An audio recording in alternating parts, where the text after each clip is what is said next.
These last 3 weeks, I've been trying to do something since the first of the year to try to set up the year for us, because each new year, you just want to see that you made some tracks, by November, December, that you were able to get someplace that you really wanted to go.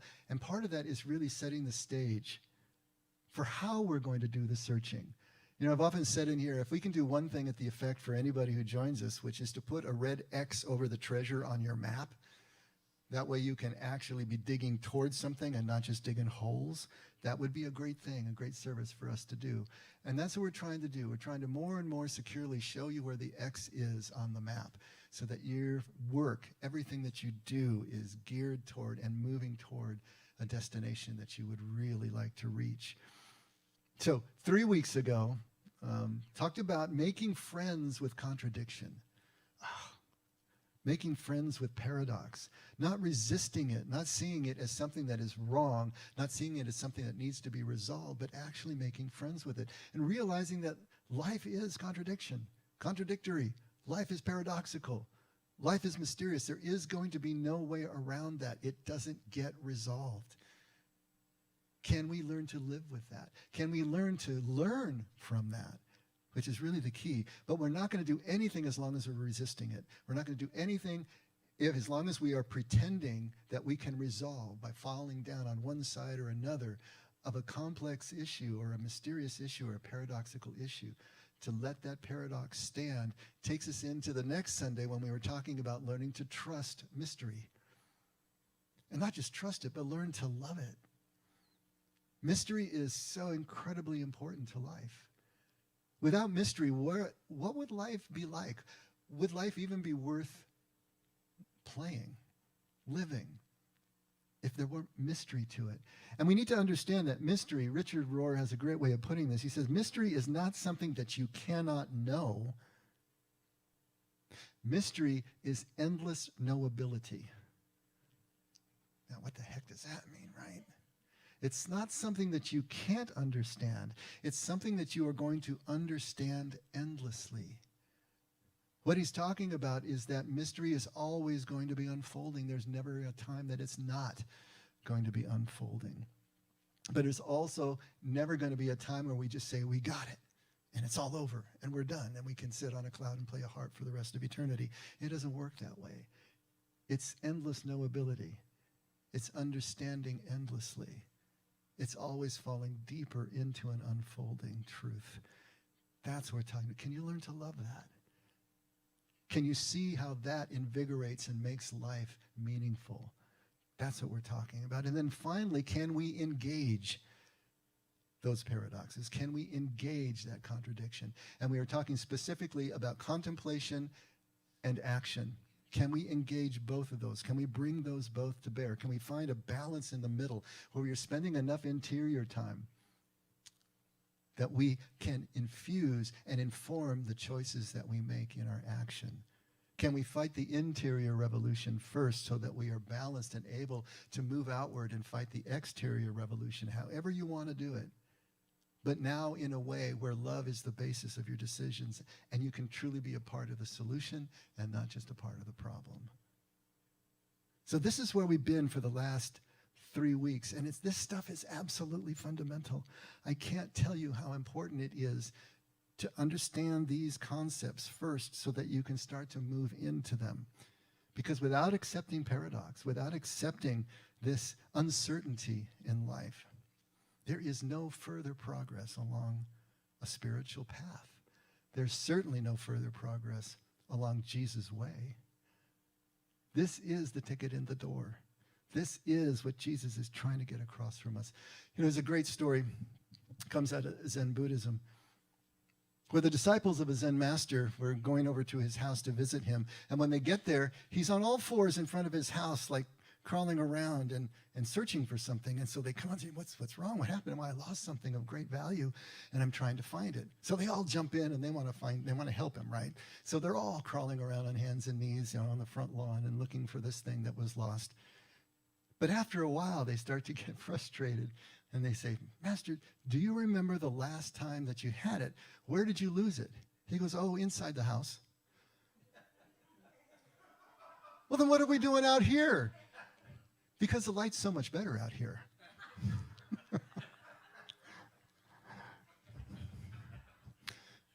Okay, you're all looking at me like, okay, that's funny, but what does it mean? What's the point?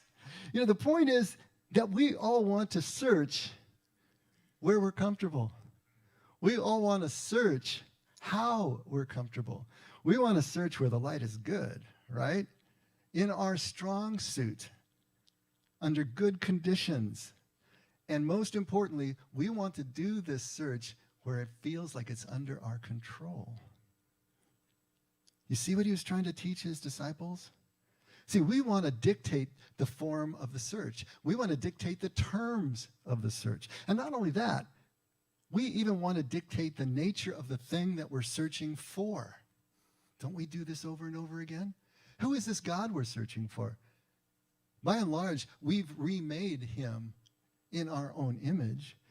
We've limited him to something that we can understand, that we can put in these finite noggins, that we can put edges around and handles on so that we can carry and understand and feel like we're in control. To try to just blow all that out and admit that this God is so mysterious that there's no way that we could contain him, her. This is what we're doing. We're trying to search where the light is good instead of searching where we actually need to go. We want to imagine that we can be certain about the answers that we're going to receive. And we want this so badly that we're going to pretend that we can make one right and all the others wrong. And we can stand on that. We want to maintain, in other words, a dualistic worldview that we talked about over these last couple of weeks, where we set the world up with two opposing forces. One is right, one is wrong, one is good, one is evil, one is male, one is female, one is Republican, one is Democrat. You name it, whatever it happens to be. But we set the world up with these dualisms. And then we proceed as if we can be certain about what's right and what's wrong so that we can keep searching where the light is good. Setting up these opposites in a world that Jesus was here to show us is one. Not two, not many things, but one. The world, life, all experience is one thing. This is what Jesus is trying to tell us. But the catch is that this oneness can only be seen if we're willing to search in the house where the light is not good. Are we willing to do that? Are we willing to get out of control? Are we willing to start trusting a process and trusting spiritual muscles that we cannot see? See, that's scary for us. To trust a process that we don't know exactly where it's leading. I read the famous prayer by Thomas Merton in the meditation of the worship. I don't know where I'm going. I don't know if I'm pleasing you. I have no idea what I'm doing. But I choose to believe that my desire to please you is in and of itself pleasing to you. And I'm going to stand on that. See, that's a dive into mystery. That's a willingness to go forward and search in the house where the light is not good. This is the prerequisite to everything that Jesus is trying to tell us. Are we willing to get out of control and trust spiritual muscles that we can't see? I told you this analogy before, but I'm going to tell you again because it works so well. Years and years ago when I was trying to learn how to sing, I had a singing teacher. And once again, when you're playing guitar, you can look at your hands. You can see what you're doing, right? Piano, same thing. You can see what you're doing. When you're singing, you're dealing with muscles that are inside your throat that you can't see. You're dealing with muscles in your abdomen that you can't see. How is it that you're going to activate, use, and control muscles when you can't see them? You can't see what they're doing. You can't get a handle on it. So what he told me was, because you can explain yourself to death. Talk about your larynx, talk about your vocal folds, talk about all this stuff, and you can know all the anatomy. But until you've experienced what it feels like to actually use these muscles in a way that produces a tone, you're lost. So he said, I'll tell you what, you just sing, and I'm going to listen. And when I hear you making a tone that is the correct kind of tone, I'm going to stop you and I'm going to tell you, okay, what did that feel like? He says, memorize the sensations and recreate the sensations, which will then recreate the proper tone. Kind of an indirect way of going about it, right? But what else can you do? How else can you do this when you can't see the muscles? So you're trying to learn the sensation of something that can't be expressed, something that you can't see. You can only experience it. You can only feel it, and then memorize it and bring it into muscle memory so it's there for you. Do you see where I'm going with this on a spiritual level? It's the same thing. You're dealing with spiritual muscles that you can't see. You can't express them. The more you try to express them, the more you simply get lost. Last Tuesday, it was hilarious. One of our members who's in Northern California on our Zoom conversations call was talking about a book that she read called God Can't. God Can't, which of course raises the hackles on the back of our heads if you were raised in the Baltimore Catechism as a Catholic the way I was. But at any rate, the whole idea was prayer. How does prayer work? What's our relationship to God? What's our relationship to prayer? Why does God seem to answer prayer sometimes and not other times? And she was trying to express her take on this and why it was so important for her to try to figure out. And she was getting out there. She used ism a lot. Ism. And she was just going further and further out. And I'm just sitting there laughing. And finally she just stopped and says, "What are you laughing at?" And I said, "Because you have slammed right up against the edge of what you can express with language. And you're trying to, but you cannot do it." It's just classic. I love it. I'm not laughing at you. I'm laughing with you, by the way. But that's what happens to every single one of us. When we try to express these things that are of the Spirit, we just get lost in the language and we do the best we can. And we end up, if we're successful at all, is using metaphor, using analogy, using figures of speech, using stories. How did Jesus teach? Metaphor, analogy, figures of speech, parables, because it's the only way you can even get close. You have to try to recreate or evoke the sensation in your listener and then tie that to the truth behind it. It's this indirect way of coming home because you're up against the limits of what we can do rationally at all. I wanted to read a little quote from Albert Einstein, who was asked one time whether he was an atheist. And he says, "I'm not an atheist. And I don't think that I can call myself a pantheist."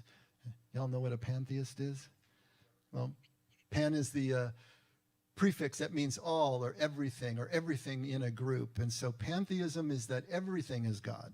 The whole world is God. In a sense, the entire universe, the way we can experience it, is God's body, if you think. So everything, every tree, every brook, every stone, every animal, every person, everything is God. He's saying, I'm not an atheist. I don't believe there is no God, but I'm also not a pantheist. We are in the position of a little child entering a huge library filled with books in many languages. The child knows someone must have written those books. It does not know how. It does not understand the languages in which they are written. The child dimly suspects a mysterious order in the arrangement of the books, but doesn't know what it is. That, it seems to me, is the attitude of even the most intelligent human being toward God. I love that.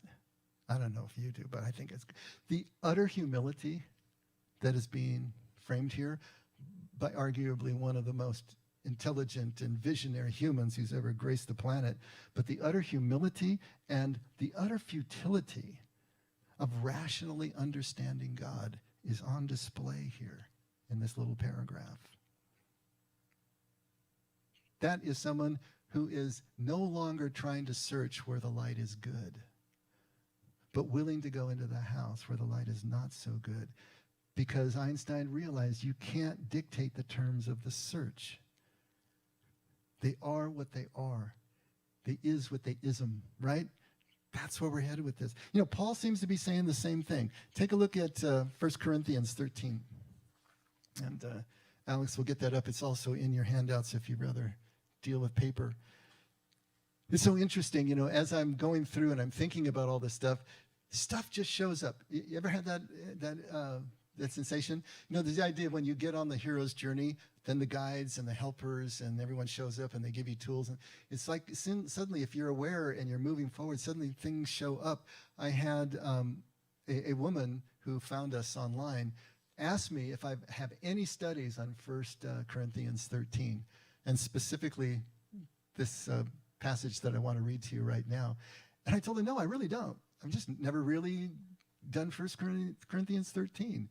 And then here it is, pop, absolutely relevant. Maybe because she told it to me, it was already in my head, and it just slipped right into place. And so 1 Corinthians 13, starting at verse 8, love never fails. This is the famous love chapter, right? But if there are gifts of prophecy, they will be done away. If there are tongues, they will cease. If there's knowledge, it will be done away. For we know in part, and we prophesy in part. But when the perfect comes, interesting choice of words, right? The partial will be done away. When I was a child, I used to speak like a child, think like a child, reason like a child. When I became a man, I did away with childish things. For now we see in a mirror dimly, but then face to face. Now I know in part, but then I will know fully, just as I also have been fully known. See where he's going with this? We can only know in part. We're going to need to grow up into a new kind of knowing. The analogy to a child here is a child growing into an adult, growing into a man or into a woman. But if we're going to look at this spiritually, because this is a metaphor, this is an analogy that he's setting up, because notice how it connects the two parts of that paragraph. He's talking about love that is everything. He's talking about our rational approach, whether in knowing, understanding, or in prophesying, words of God, speaking in tongues, all of this stuff. That is only in part, and that's going to pass away. Then he talks about when he was a child and grew into a man, how he moved from one system to another system. And he's trying to make this spiritual connection, right? So spiritually, what we're going to be talking about here is not necessarily from a child to an adult, but from a rational and dualistic adult to a unitive or non-rational mystic. This is where he's going. And make no mistake, Paul was a mystic. Jesus was a mystic. What is it when Paul goes to the third heaven, is translated to the third heaven, right? And he comes back and he says, I was shown things of which I cannot speak.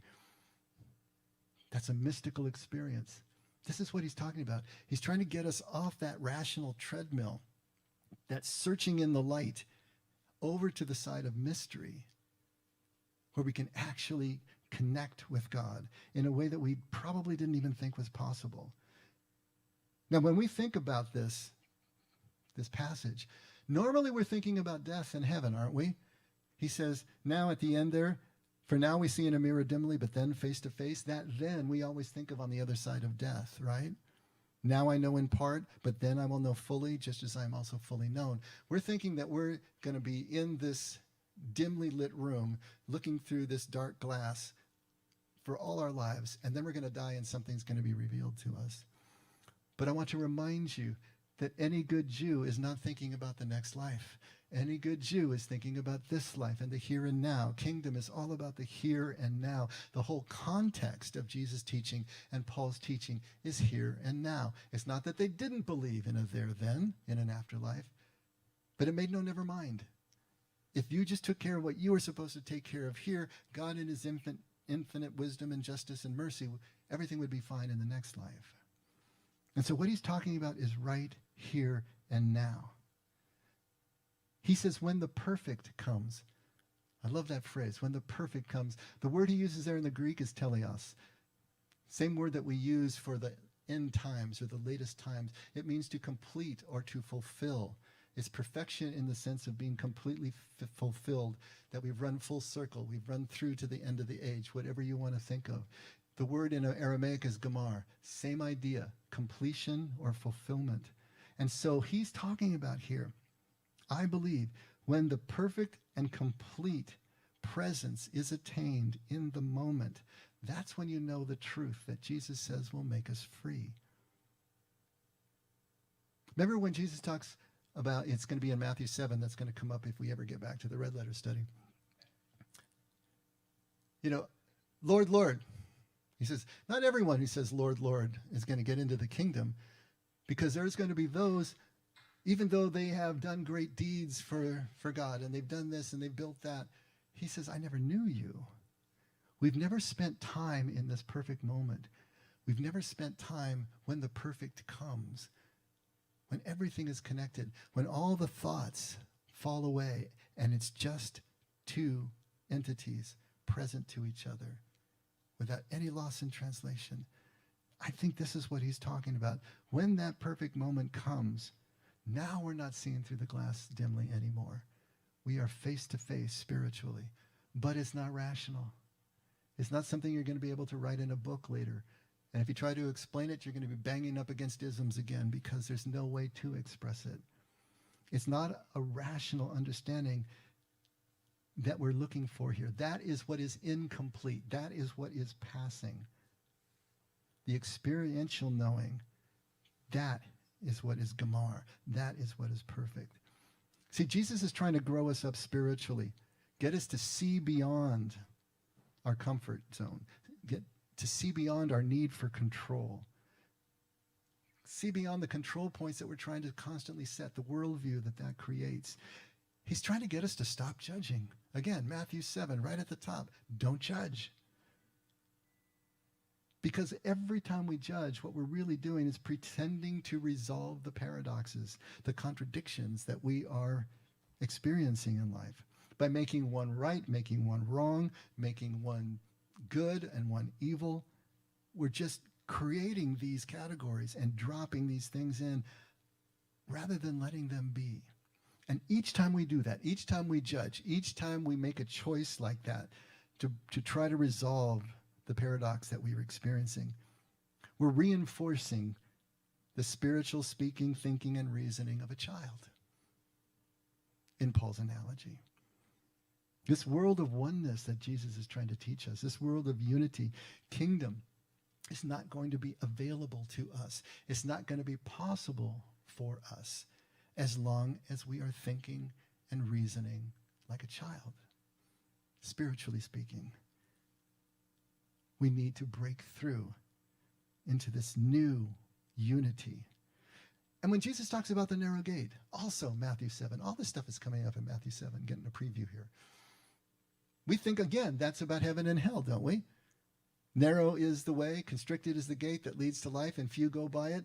Broad is the path to destruction, and most of the people are going to go that way. And we're thinking, okay, hell's going to be overflowing. Heaven's going to have a lot of good real estate available. He's not talking about the afterlife. He's talking about this right here. Few people are going to be willing and able to grow up and grow into this unitive thinking, to let go of the dualities, because it's so scary. It challenges everything we think we know and everything we think we are. Are you willing to do that? And all of Jesus' teaching and everything that he models is trying to get this across. Let's take a look at a couple of things that he says and see if we can bring this home. At Matthew 13, starting at verse 24. Matthew 13 is a great chapter to just read. It's just parable after parable and saying after saying, trying to get kingdom across. He starts off the chapter with the parable of the sower and the seeds, or the four soils, very famous one. And from right there, he moves into this. Jesus presented another parable to them, saying, the kingdom of heaven may be compared to a man who sowed good seed in his field. But while his men were sleeping, his enemy came and sowed tares among the wheat. Now, what's a tare? Well, it's like a weed. It's a false grain. It's not going to produce anything that you can eat. So think of it as a weed. Tares among the wheat and went away. But when the wheat sprouted and bore grain, then the tares became evident also. The slaves of the landowner came and said to him, Sir, did you not sow good seed in your field? How then does it have tares? And he said to them, an enemy has done this. The slave said to him, do you want us then to go in and gather them up? But he said, no. For while you are gathering up the tares, you may uproot the wheat with them. Allow both to grow together until the harvest. And in the time of the harvest, I will say to the reapers, first gather up the tares and bind them in bundles and burn them up, but gather the wheat into my barn. So Jesus later explains this. He doesn't explain his parables to the bulk of the people who are following and listening to his teaching, but to his private few, his closest followers, he explains. And the tares and the wheat are analogs for good and evil. Okay, so we basically had that figured out anyway, right? So when he's talking about wheat, it's something that's good, it's something that's nurturing, it's something that's fruitful. If it's the tare, which doesn't nurture, is bisha, which means it's unripe, it's evil, it's not going to be ready for prime time. As soon as they hear this, the disciples, of course, want to help. In the parable itself, the slaves, the disciples, the followers of the master, they want to help, and they want to tear out the weeds, which is analogous to searching outside the house where the light is good, right? They want to do what they're good at. They want to do what they're practiced at. They want to resolve the issue. Can't stand to have those things sitting out in the field together. They want to resolve it. They have judged that the tares are bad and the wheat is good, and they want to dictate the terms of the search. They want to control the search. But the farmer says, no, we're not going to do that. He says, let the contradiction lie. Let the paradox stand. Because what you're judging as evil, what you're judging as of no account, and you want to remove so that you can feel more comfortable with yourself, may actually provide the needed adversity that's going to teach you something. We all know that we grow from adversity. If there were no adversity in life, and you've probably met some people who have had too little adversity in life, and they tend to be a little shallower. They tend not to have the kind of compassion and gravitas. Maybe they're entitled. Who knows? It's adversity that grows us up. If you take that out, you're not going to be able to travel down a path, the outcome of which cannot be known until the perfect comes. Do you see how that works? We have to let it stand until the perfect comes, until we have this moment of complete connection. So then we can know. Don't judge in the meantime. You could be taking out things that are absolutely essential for your journey. Don't judge. Become tolerant of the uncertainty. Become tolerant of the humility that requires, the vulnerability that requires. And then continuing right on in verse 31, he presented another parable to them, saying, the kingdom of heaven is like a mustard seed, which a man took and sowed in his field. And this is smaller than all other seeds. But when it is full grown, it is larger than the garden plants and becomes a tree, so that the birds of the air come and nest in its branches. Okay, if you've read any commentaries on this passage, you know that Jesus takes a lot of hits for this, because the mustard seed is not the smallest seed of all. There's actually an orchid seed that is microscopic, and a mustard seed is 1 to 2 millimeters, and they go into all this detail, right? But what the mustard seed is the smallest seed that was typically planted in the farms or the gardens of first century Jews. So for all intents and purposes, it was the smallest seed of all. It's the smallest seed they knew about, that they were regularly in experience with. And if you also know a mustard plant, it does not grow into a tree. Not the way we think of a tree, but it can grow into a pretty big shrub. And it was the biggest shrub that was planted in first century Jewish gardens or farms. So he's speaking figuratively here. We got to give him a break. He's a poet, right? I'm trying to go too far into this kind of stuff. So what is he talking about here? He's saying what we typically judge, dualistically again, right, as insignificant, this tiny little seed that gets hidden in the ground. What we judge as insignificant is exactly what is sacred. Exactly what is spectacular. Exactly what is miraculous. Mystery. Paradox. All over again. And talking about things just showing up when I needed them, Mike Griffin over here sent me it was kind of a daily devotional thing that he just thought was great. I thought it was great too. And it sat there on my desktop until just now. And it popped in and said, this is perfect, because it's called The Sacred Ordinary. Just a little excerpt. Despite his growing disillusionment with the church, Vincent van Gogh maintained his belief in God and our ability to commune with him.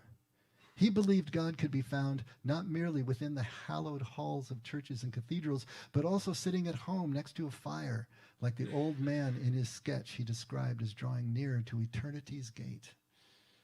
This perspective is what I've come to appreciate about Vincent and his art. He believed in encountering the sacred in the ordinary, and not just in the spectacular. Isn't that what Jesus' incarnation teaches us? The Lord of all creation is to be discovered in the humble person of a Galilean carpenter. The inability of the religious leaders to recognize God's presence in the ordinary appearance of Jesus is ultimately why they rejected and killed him. I wonder if it's why many of us still struggle with faith.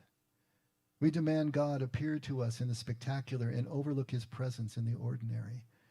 Van Gogh said, "I think there is no better place for meditation than by a rustic hearth and an old cradle with a baby in it."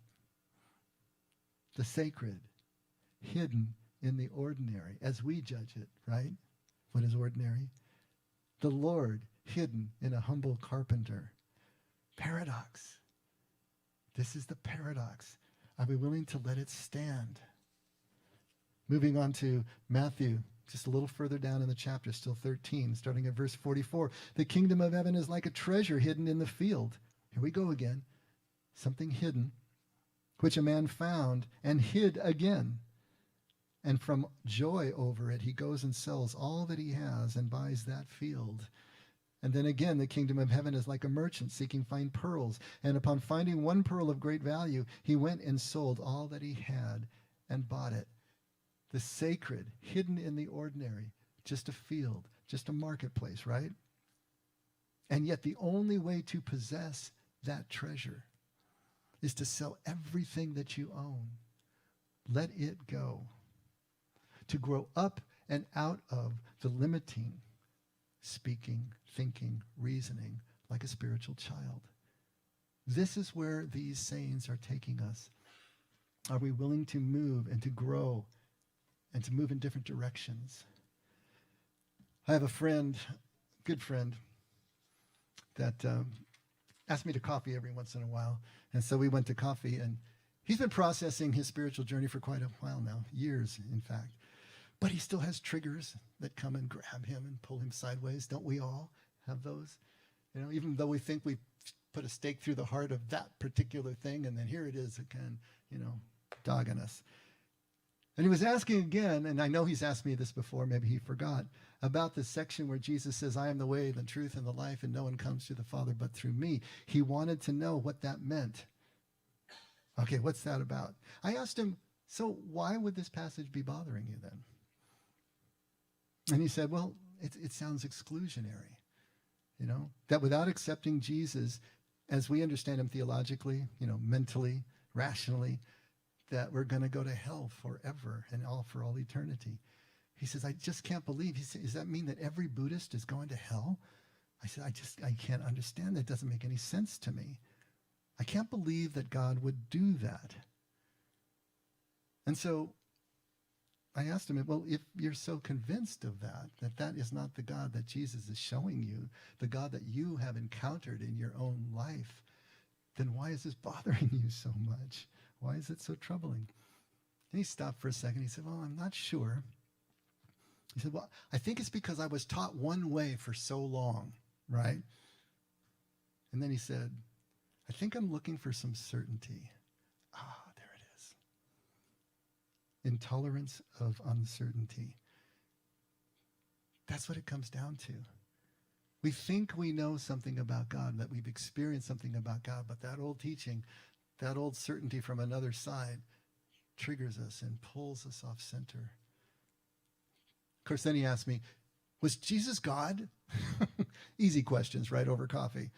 Is Jesus really God? He wanted to resolve these paradoxes. All of us do. Is Jesus both God and man? How would Jesus be both God and man? Is Jesus both inclusive and exclusive? How could that possibly be? It has to be one or the other. They can't both be right, right? Let's choose. Let's judge. One is right, one is wrong. Then it gets very simple. Well, how would Jesus answer those questions? What would he do with them? Well, let's take a look at John 14, where they were actually asked of him. This is the 3 or 4 chapter Last Supper that John gives us. A lot of detail in the Last Supper that we don't get from the Synoptic Gospels. And so right in the middle, Jesus starts to let them know that he is going to be leaving. He's not going to be with them much longer. He says, if I go and prepare a place for you, I will come again and receive you to myself, that where I am, there you may also be. And you know the way where I am going. Thomas says to him, Lord, we don't know where you're going. How do we know the way? And Jesus said to him, I am the way and the truth and the life, and no one comes to the Father but through me. If you had known me, you would have known my Father also. And from now on, you know him and have seen him. And then Philip says to him, Lord, show us the Father, and it is enough for us. And Jesus said to him, have I been so long with you, and yet you have not come to know me, Philip? He who has seen me has seen the Father. How can you say, show us the Father? What's going on here? Jesus is going away. He knows he's going away. He's trying to let them down easy. He's trying to give them a heads up on what's coming here. But what he's doing also is creating a contradiction, creating a paradox in their minds. Because for all these years, they believed him to be the Messiah, the Mashiach.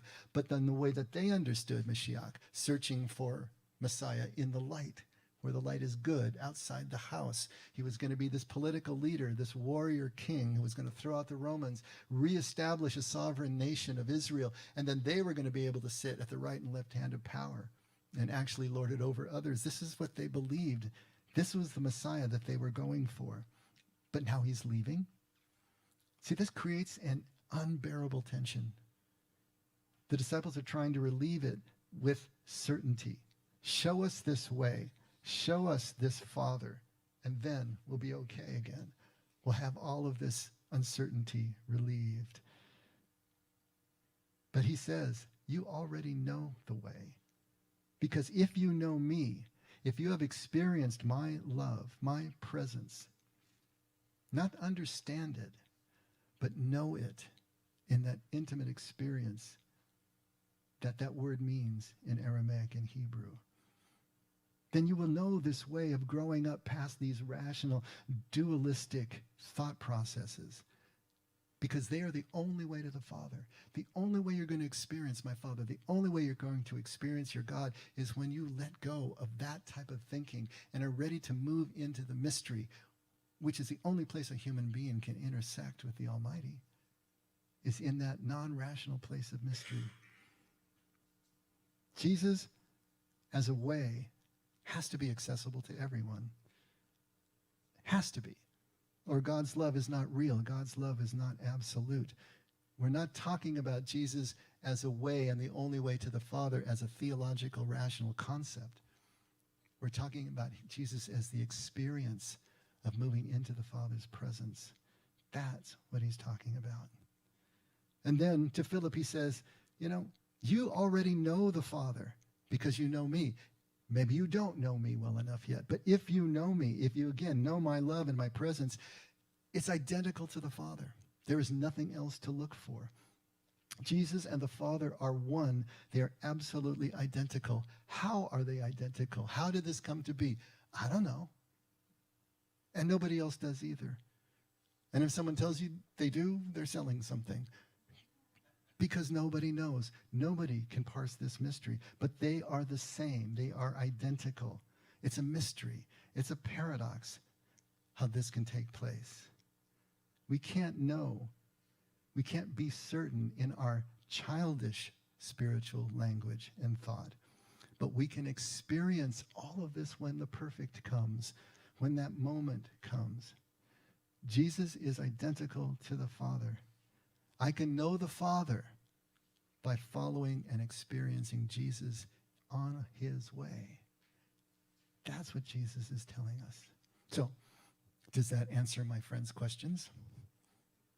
Yes and no. It's another paradox. It's another contradiction. We want desperately to fall down one side or another. Can we let it stand and experience what it has for us?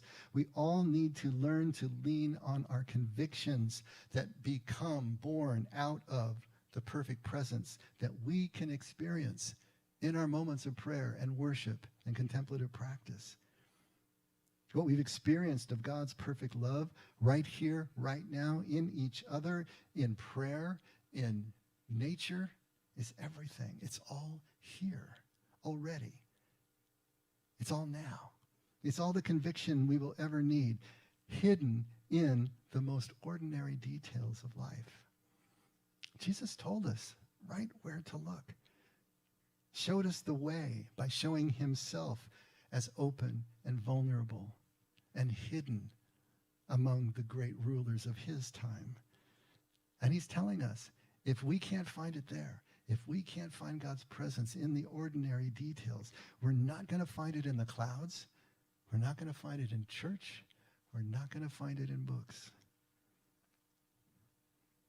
How could God possibly answer the questions that we ask and the way that we ask them? How could God possibly give us the certainty that we require? He couldn't. He can't. He won't. Here's how he answered Job. Take a listen. You all know the story of Job? By the end of Job, after all the questions that have been asked and all the debates that have gone down about God's nature and theodicy and the problem of evil and everything that is raised in that book, why do bad things happen to good people? Where is God when those bad things happen? At the very end, the Lord speaks to Job from a whirlwind, from a storm. And he says this, "Who is this that darkens counsel by words without knowledge? Now gird up your loins like a man, and I will ask you, and you instruct me. Where were you when I laid the foundations of the earth? Tell me if you have understanding. Who set its measurements, since you know? Or who stretched the line on it? On what were its bases sunk? Who laid its cornerstone? When the morning stars sang together and all the sons of God shouted for joy? Or who enclosed the sea with doors when bursting forth it went out from the womb? When I made a cloud its garment and thick darkness its swaddling band? And I placed boundaries on it and set bolt and door. And I said, thus far you shall come, but no further. And here your proud waves stop. Have you ever in your life commanded the morning and caused the dawn to know its place, that it might take hold of the ends of the earth? Can you bind the chains of the Pleiades or loose the cords of Orion? Can you lead forth a constellation in its season and guide the bear with her satellites? Do you know the ordinances of the heavens or fix their rule over the earth? Can you lift up your voice to the clouds so that an abundance of water will cover you? Can you send forth lightnings that they may go and say to you, here we are? Who has put wisdom in the innermost being or given understanding to the mind? Who can count the clouds by wisdom or tip the water jars of the heavens when the dust hardens into a mass and the clods stick together? Can you hunt the prey for the lion or satisfy the appetite of the young lions when they crouch in their dens and lie in wait in their lair? And this goes on for 2 more chapters. Some of the most beautiful poetry that you can imagine. This is God's answer to Job. This is God's answer to us. Some things can't be anything other than a mystery. They just have to be in this life. Again, not something that we can't know, not something that we can't understand, but something that we will be knowing and understanding endlessly. We will spend eternity knowing these mysteries more and more if we consent to growing up and growing out of the limitations of our spiritual childhood. Let's pray.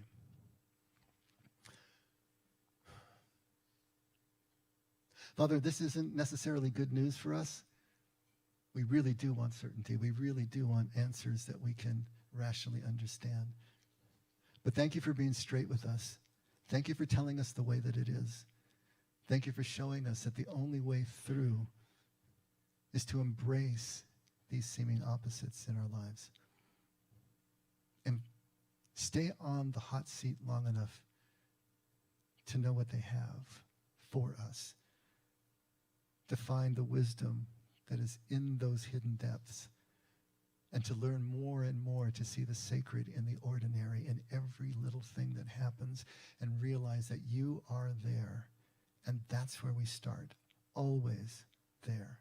In this moment, in this breath. We're grateful, Father. We're grateful that this is the way it is, even if it's difficult for us. Help us more and more to take steps that will bring us closer and closer to you. And never let us forget, we can only do this because you did it first. In Jesus' name, amen. Let's all stand.